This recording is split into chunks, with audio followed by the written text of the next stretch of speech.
What is up, everyone? Dan here, and today I'm going to be doing my review on E3 2017. Now, I'm going to be talking about the big four press conferences of E3 this year. Those, of course, being the EA, Microsoft, Ubisoft, and Sony press conferences. I won't be talking about the PC gaming show or the Nintendo or Bethesda press conferences since I didn't watch them, so I can't really formulate a big opinion on them. But I will be mentioning games from the conferences if they caught my attention after I've done my review for the four big ones. So yeah, stick around if you want to hear my opinion on them after I've gotten through the big four.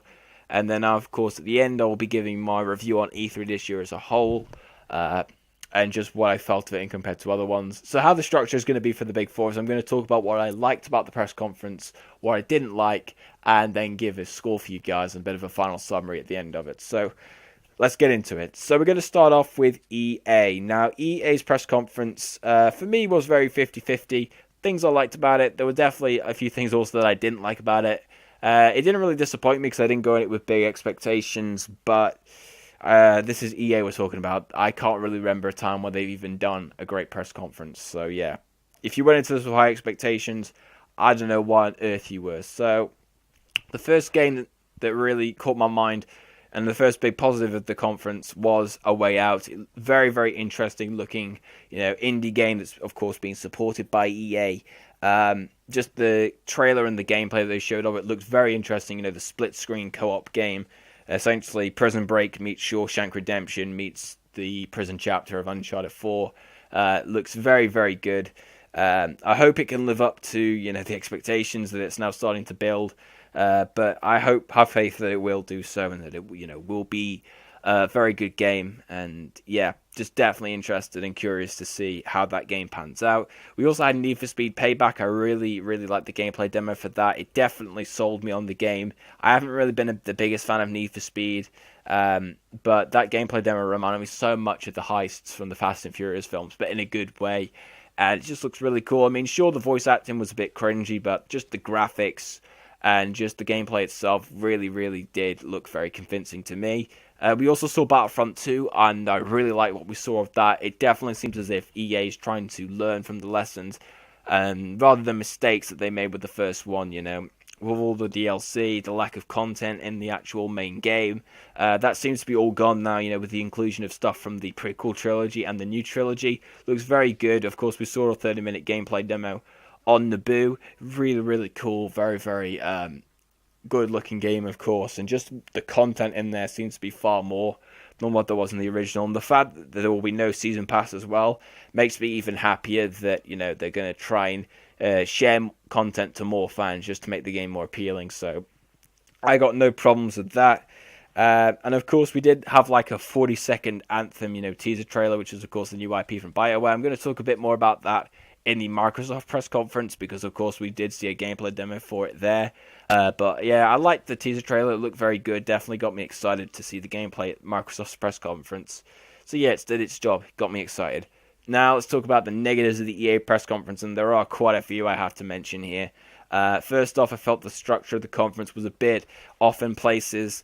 They kicked off immediately with Madden, and then all of a sudden transitioned over to Battlefield 1 DLC, which just felt a bit awkward to me, and then they went back to sport again, then to Need for Speed. It just felt a bit jarring, whereas with last year, at least they got their sports sections all in one, whereas with this year, they tried to split it out a bit more, and I don't think it really worked well for me.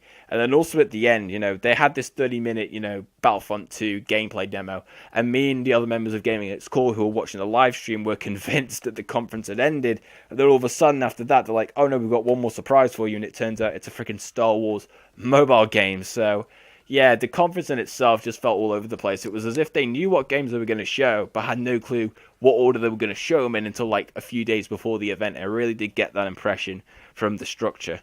There also weren't really that many games there, to be perfectly honest. I can't remember exactly how long the conference lasted for. I think it might have been around an hour and 15 minutes, maybe less. But just in general, the conference just really did lack a lot of games, and you could definitely tell they were really trying to stretch out time with all the games they had. For example, Battlefront 2 with a freaking 30-minute gameplay demo. They did, stretch it out a bit with FIFA as well, with the two comedians on stage that were just painfully unfunny. But yeah, just they stretched it out so much just to try and hide the fact that they had barely anything to show this year, to be perfectly honest. Um, and then, of course, the sports titles weren't really that interesting. I've never really been the biggest fan of Madden or NFL. I've not brought any of the games. I've played them, but just have no interest or care in them to go and buy them. FIFA looks okay with the journey, but I mean, the journey's not anything to get freaking, crazy over, because it wasn't even that great in FIFA 17. It was okay, but needs improvement. Hopefully, they improve it in FIFA 18. But yeah, what I saw didn't exactly blow my mind. So, in terms of final thoughts for the EA press conference, I would give it a 5.5 out of 10. I thought, yeah, it was a very average press conference, just above average because of the cool games that they had. But yeah, it had quite a few negatives as well, probably the most negatives out of any of the press conferences that I've seen this year.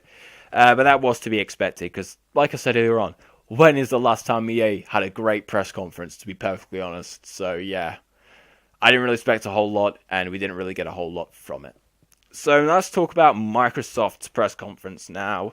Microsoft was a very interesting one because we had barely heard any news about Microsoft's E3 plans. They've been very tight-lipped about it, and it had me excited to see what big, new things they could announce there. And I will admit, I actually did like the Microsoft press conference a lot more than I thought I would. So let's get into the positives I have with it. So the first one was definitely the reveal of Metro Exodus, which is of course the third Metro game.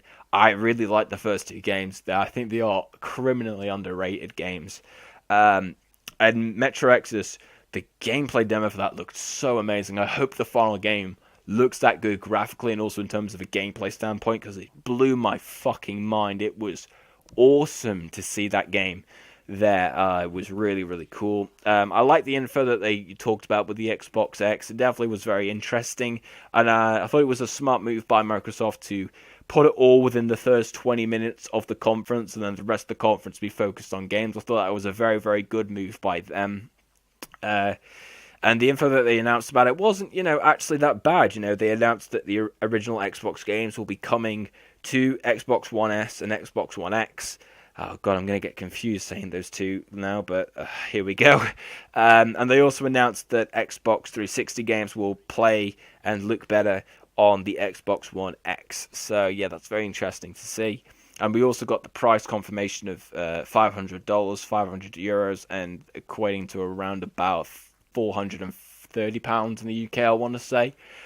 But yeah, interesting price range. I kind of expected it to be that. I mean, Jeff Keighley even pretty much accidentally leaked beforehand that it would be that price, so it wasn't really that much of a surprise. But yeah, Xbox One X looks interesting.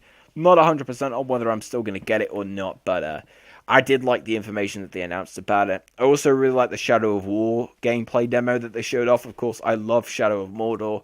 Was probably one of my favorite games of 2014. In fact, it probably was my game of the year 2014 by a long shot. So yeah, I really like the gameplay demo they showed of Shadow of War, just showing off the advancements that they've made to the Nemesis system, and also just showing off the new different types of orcs and enemies in the game was really, really cool.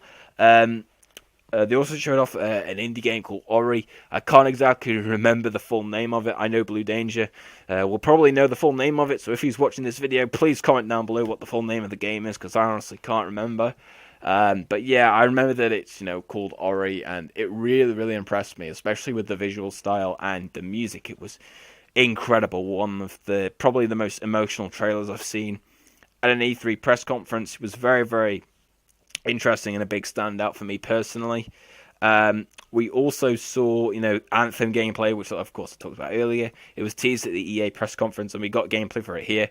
Blew my fucking mind. It looked incredible, the gameplay did. Just from graphics and a technical standpoint, it looks amazing. It really feels like a good hybrid between the Just Cause air traversal physics, Horizon Zero Dawn's lush environments, and then Destiny's online elements. It really seems to be a good combination between the three. And you compare this and Andromeda side by side, it would blow your mind to think that they're both made by BioWare.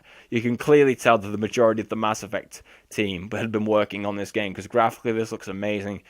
Same with Exodus. I do hope the final game looks this good. It doesn't get downgraded a whole lot. But yeah, just looked really cool for the gameplay demo. The only real big criticism I could have with the Microsoft press conference is the lack of the AAA games that they had there, because even though the games that they showed off there were great, the majority of them were not exclusives, such as Metro and Shadow of War and Anthem. These are not Xbox One exclusives. And the exclusives they did show off weren't exactly, what you would call AAA titles. They weren't like your Halos or your Gears of War. Sure, they had Forza, but we get a Forza every year. In fact, no, we get a fucking Halo every, 3 years. And a Gear every freaking 4 years as well. So, yeah, I wasn't too impressed by the lack of AAA games that they showed off. That's not taking anything away from the exclusives that they did show off. But I just wish there were more AAA games that were there, and it would probably have boosted my score for the conference overall. So, final score for the Microsoft press conference would be a 7.5 out of 10. I know that might seem low to other people, but I really did enjoy this conference more than I thought I would. I'm a bit more strict with my reviews, in terms of just things in general, so that probably might have something to do with it. But yeah, I really did think the Microsoft press conference was very good. It just missed the heels of being great, just with the lack of AAA exclusives for me personally.